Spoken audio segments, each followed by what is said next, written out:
Hello everybody, I'm David Norcross. I am the CEO and founder of Lexicom. I'm going to talk to you today about how B2B marketing has pivoted online during the pandemic. So as we know, everything changed during the pandemic. The cinema became Netflix. The high street became Lazada. The boardroom became Zoom. So during the pandemic, the way we did everything changed. There were no more networking events, expos, or trade shows. Even casual dinners with clients were not possible. So where did we turn for B2B insights during the pandemic? Well, many of us turned to LinkedIn. LinkedIn has 3.2 million users here in Thailand as of 12 months ago. Let me do a quick survey here. Could you put your hand up if you do not have a LinkedIn account? So if you don't have a LinkedIn account, put your hand up. No hands? Okay, so there you go. 100% of the people here today have a LinkedIn account. So this is mostly a B2B audience. So if you're a B2B company and you don't have a plan for LinkedIn, you're missing out. So that's good news. The bad news is that nobody knows how to use LinkedIn. What we see on a daily basis are these terrible, cheesy Facebook motivational posts. We see awful advertising posts like this. Now, this is extra bad because this is an advertised post, and LinkedIn advertising is expensive. The ROI on this post is going to be zero, I guarantee you. It's not adapted to the platform. It's not creative, there's no clear call to action, and it's not impressive. Additionally, people take print material, turn it into a PDF, and put it on LinkedIn. Again, this is not going to win you any new business, not going to win you any followers. So I'm sorry if any of those companies are here today. If you are, probably give me a call after this. You need some help? Well, part of the reason that people don't know how to succeed on LinkedIn is because people generally don't know how to do B2B marketing. B2B marketing is the poor relative of B2C. We don't have our own magazines, our own publications. As a result, we rely on sponsoring things, whether it's sports teams or events or standees or banners. We don't do great. A billboard is a great metaphor for most B2B marketing. We're just hoping that the right audience shows up, and we have no way of measuring the success. But what you need to realize is that you have a billboard in the hand of your target audience every day on LinkedIn. As we've seen already, 100% of people in this room are on LinkedIn. So let me give you an example of how one organization was able to succeed during the pandemic. So the British Chamber of Commerce is obviously a chamber of commerce. So most of their events prior to the pandemic were physical. It was getting together, it was networking, it was presentations. But the chamber pivoted to LinkedIn as a way to stay in communication with their members during the pandemic. They gave regular updates on COVID as it relates to business, as it relates to health. And the results have been incredible. So Greg Watkins, who's here today, has become one of Thailand's leading LinkedIn influencers during the pandemic, going from 160 followers to almost 11,000 today.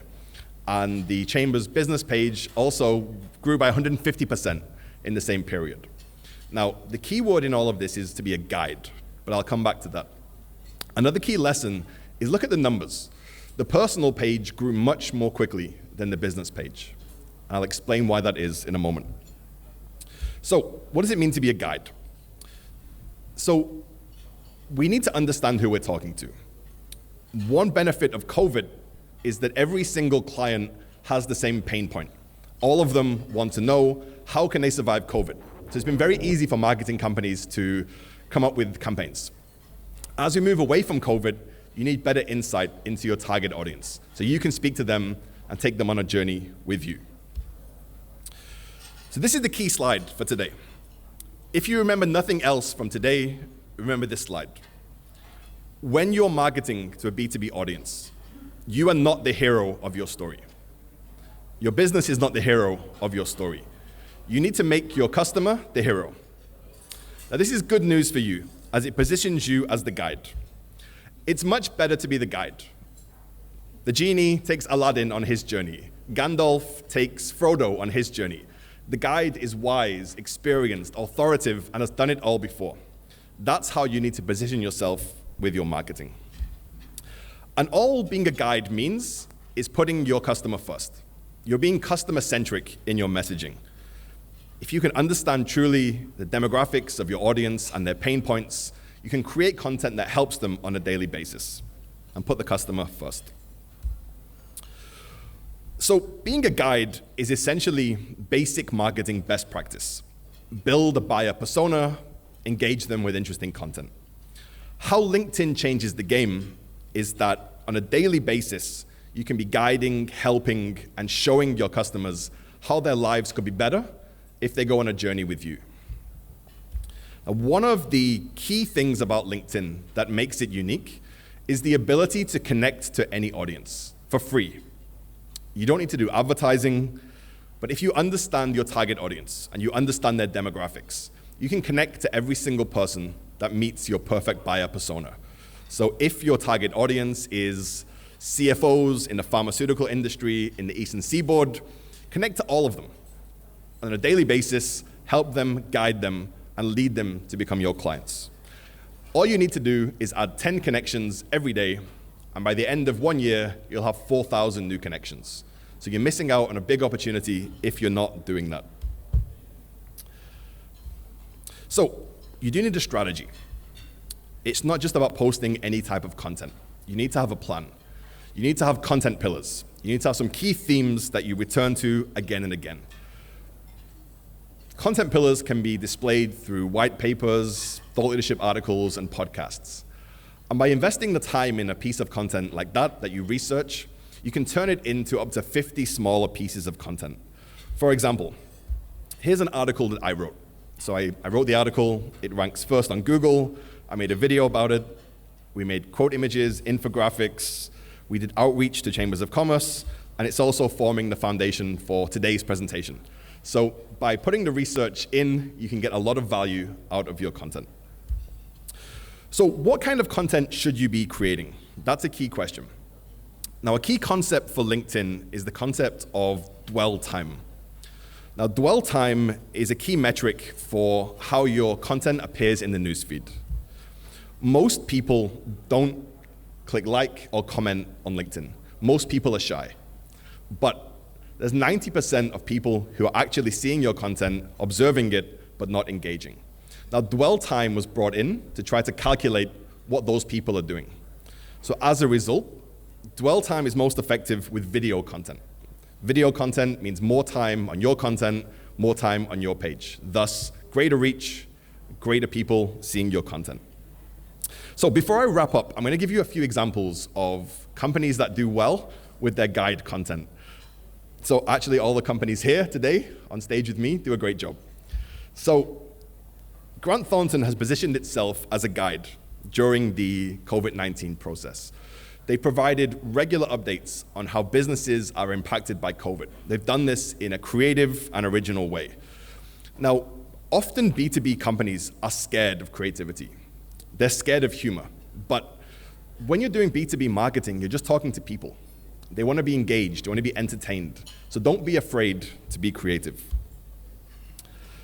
Connexus also provide an excellent example of guide content for two different target audiences. The first one on the left is the podcast run by James, the managing director in Thailand, which is focusing on providing education for future leaders.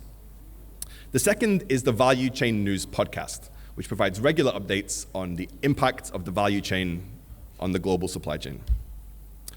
And finally, James Jessup of PCS has been running a facilities management thought leadership series during COVID. Same themes again. How can the target client, the target audience, improve what they're trying to achieve? It's okay to be niche. It's a good thing to be niche. Once you understand your target audience, be their guide, help them on a daily basis. So videos are great for dwell time, but it doesn't only have to be videos. Just don't be boring. That's the key. So whether it's telling the stories of your internal branding or your CSR projects, provide people with interesting content and they'll follow you for a long time. So, in summary, what should you be measuring? So don't get too caught up with likes and reach when it comes to LinkedIn. It's not Facebook. If you want to get 1 million likes, post a picture of a puppy. Okay, that's not the objective on LinkedIn. Focus instead on quality metrics. So how many new connections are you adding from your target audience? How many comments are you getting from that target audience? The most important metric of all is subjective. It's when you meet people in the real world and they tell you how much your content is helping them. That's when you know you're a guide. So in summary, you're not the hero. You are the guide. You need to identify the demographics of your target audience, then identify how you can help guide your target audience, create content pillars, quote images, infographics, and identify KPIs. If you do all of those things, you will be successful on LinkedIn. If you want to get better on LinkedIn, follow me on LinkedIn, David Norcross. Thank you.